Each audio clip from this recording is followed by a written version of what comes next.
Hi అండి, welcome to our channel. ఈరోజు recipe వచ్చేసి పన్నీర్ దమ్ బిర్యానీని సింపుల్గా టేస్టీగా ఇంట్లోనే ఎలా ప్రిపేర్ చేసుకోవాలో చూపిస్తాను. ఇలా చేసుకుంటే టేస్ట్ అయితే చాలా బాగుంటుంది. బిర్యానీ చేసుకోవడం కోసం బిర్యానీ గిన్నె తీసుకొని ఇందులో కట్ చేసుకున్న పన్నీర్ ముక్కలు అయితే వేసుకుంటున్నాను. ఇందులోనే 3 పచ్చిమిర్చిని తుంచి వేసుకుంటున్నాను. ఇందులో సన్నగా తరిగిన పుదీనా కొత్తిమీర అయితే వేసుకుంటున్నాను.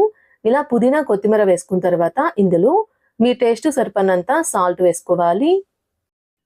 ఇలా సాల్ట్ వేసుకున్న తర్వాత 1 టేబుల్ స్పూన్ కారం అయితే వేసుకుంటున్నాను. ఇందులోని 1/4 టేబుల్ స్పూన్ పసుపు, 1/2 టేబుల్ స్పూన్ జీలకర్ర పౌడర్, 1 టేబుల్ స్పూన్ ధనియాల పౌడర్, ఇందులోని 1/2 టేబుల్ స్పూన్ గరం మసాలా అయితే వేసుకుంటున్నాను. ఇలా వేసుకుని ఇందులో 3 టేబుల్ స్పూన్ పెరుగు అయితే వేసుకుంటున్నాను. ఇలా పెరుగు వేసుకున్న తర్వాత 1/2 లెమన్ ని జ్యూస్ అయితే పిండుకుంటున్నాను. ఇలా 1/2 లెమన్ ని జ్యూస్ పిండుకున్న తర్వాత ఇప్పుడు ఇందులో ఫ్రైడ్ ఆనియన్స్ అయితే వేసుకుంటున్నాను. ఇలా ఫ్రైడ్ ఆనియన్స్ వేసుకున్న తర్వాత ఇందులోని 3 టేబుల్ స్పూన్ వరకు నెయ్యి అయితే వేసుకుంటున్నాను. ఇలా నెయ్యి కూడా వేసుకున్న తర్వాత మనం వేసుకున్న మసాలా మొత్తం పన్నీర్ ముక్కలకి పట్టే విధంగా కలుపుకోవాలి. ఇలా మనం వేసుకున్న మసాలా మొత్తం పన్నీర్ ముక్కలకి పట్టే విధంగా కలుపుకున్న తర్వాత ఇప్పుడు ఇందులో 1 టేబుల్ స్పూన్ అల్లం వెల్లుల్లి పేస్ట్ అయితే వేసుకుంటున్నాను. ఇలా వేసుకొని మనం వేసుకున్న అల్లం వెల్లుల్లి పేస్ట్ కూడా పన్నీర్ ముక్కలకి పట్టే విధంగా కలుపుకోవాలి. ఇలా మసాలా మొత్తం కలిసే విధంగా కలుపుకున్న తర్వాత దీనిపైన మూత పెట్టి ఒక 10 నుంచి 15 నిమిషాల పాటు పక్కనుంచుకోండి. ఈలోపు మనము రైస్ని అయితే ఉడికించుకుందాము.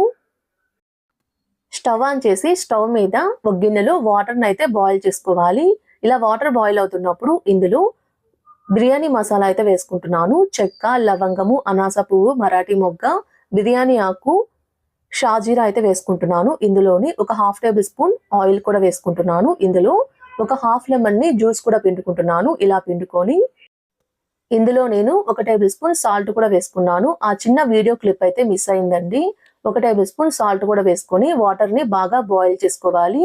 వాటర్ బాయిల్ అవుతున్నప్పుడు ఒక అరగంట పాటు నానబెట్టుకున్న 1 గ్లాస్ బియ్యాన్ని శుభ్రంగా కడిగి అయితే వేసుకుంటున్నాను. ఇలా వేసుకొని మొత్తాన్ని కలుపుతూ మీడియం టు హై ఫ్లేమ్ మీద రైస్ని బాగా ఉడికించుకోవాలి. ఇలా మీడియం టు హై ఫ్లేమ్ మీద రైస్ని అయితే మనము ఒక 80% అయితే ఉడికించుకోవాలి. ఇలా మీడియం టు హై ఫ్లేమ్ మీద 80% రైస్ని అయితే ఉడికించుకోవాలి. ఇలా చేత్తో పట్టుకుంటే ఈ విధంగా తునిగిపోవాలండి. ఇలా ఉడికింది అంటే 80% రైస్ ఉడికినట్టే.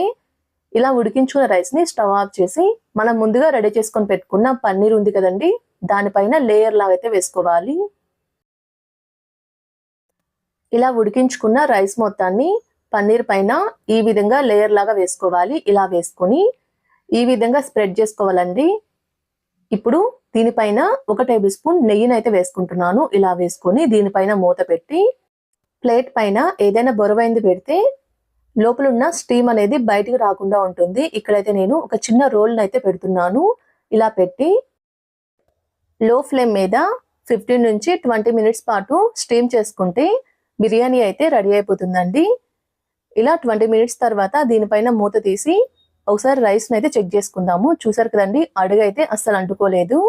పర్ఫెక్ట్గా ఉడికిందండి రైస్ కూడా. పన్నీర్ బిర్యానీ టేస్ట్ అయితే చాలా బాగుంటుందండి. మనం రెస్టారెంట్లో కొన్న టేస్ట్ కంటే కూడా ఇంట్లో చేసుకునే ఈ పన్నీర్ బిర్యానీ టేస్ట్ అయితే ఇంకా ఎక్సలెంట్గా ఉంటుంది. మీరు కూడా ట్రై చేసి ఎలా వచ్చిందో నాకు కామెంట్ చేయండి. మా వీడియో మీకు నచ్చినట్టయితే లైక్ చేయండి, షేర్ చేయండి, మా ఛానల్ని సబ్స్క్రైబ్ చేసుకోండి. Thanks for watching.